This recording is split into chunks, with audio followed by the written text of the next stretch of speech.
Ready star. अध्यक्ष महोदय, सबसे पहले मैं अपने माननीय कार्यकारी पार्षद महोदय का, जिन्होंने बजट भाषण दिया है और अपनी नीतियों की घोषणा की है, उसके बारे में उनको हृदय से बधाई देना चाहती हूँ। मैं यह नहीं कहती कि कोई क्रांतिकारी परिवर्तन लाना चाहता है। यह बजट, लेकिन मैं यह भी देखती हूँ कि यह बजट जो है धीरे धीरे गति से समाजवाद की ओर बढ़ता जा रहा है। अपनी नीति से यह भूतकाल और वर्तमान दोनों को एक कड़ी में मिलाकर हमें उज्जवल भविष्य की ओर ले जाता है। ऐसा मुझे कहना है। इस भाषण को पढ़ने से कि इसमें हमारा कोई भी वर्ग समाज का ऐसा नहीं है जिसे अछूता छोड़ा गया हो, क्योंकि भारतवर्ष एक कृषि प्रधान देश है और मैं यह समझती हूँ कि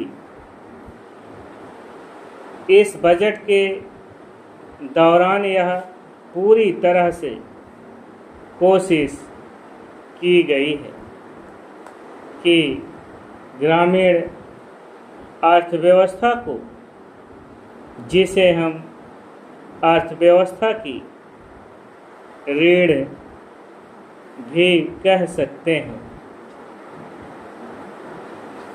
उस ढांचे में उस रीढ़ की हड्डी को और भी सशक्त बनाने का पूरी तरह से प्रयत्न किया गया है। हमारे ग्रामीण भाइयों के लिए जो कोशिश की गई है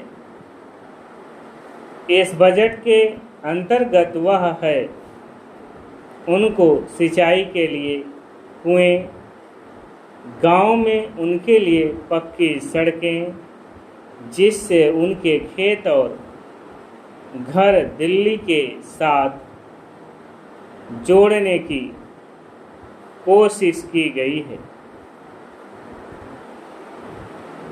जितनी भी इसमें व्यवस्था की गई है उससे ग्रामीण भाइयों को बड़ी भारी सहायता मिलेगी। उसके अतिरिक्त ग्रामोद्योग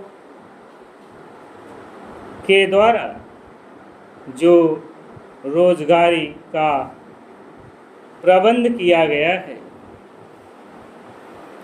उससे भी ग्रामीण अर्थव्यवस्था को एक बहुत बड़ी सहायता मिलेगी। मैं इनका ध्यान इस ओर दिलाना चाहती हूँ कि जहाँ तक शिक्षा का संबंध है, इस बजट में कोई विशेष प्रावधान नहीं किया गया है। मैं यह नहीं कहती कि शिक्षा के दौरान ज़्यादा स्कूल न खोले जाएं,